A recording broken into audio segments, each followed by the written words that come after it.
নামাজের চেয়েও, রোজার চেয়েও, দান খয়রাতের চেয়েও একটা বড় ইবাদত আছে। এটা কি আমি কি তোমাদের বলবো না? সাহাবারা তো অবাক, নামাজের চেয়েও বড় ইবাদত, রোজার চেয়েও বড়, দানের চেয়েও বড়। ক্বালু বালা ইয়া রাসূলুল্লাহ।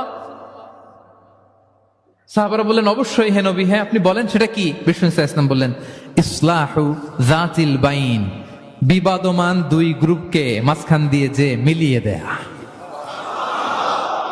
নামাজের চেয়েও বড়, রোজার চেয়েও, সাদাকার চেয়েও বড়।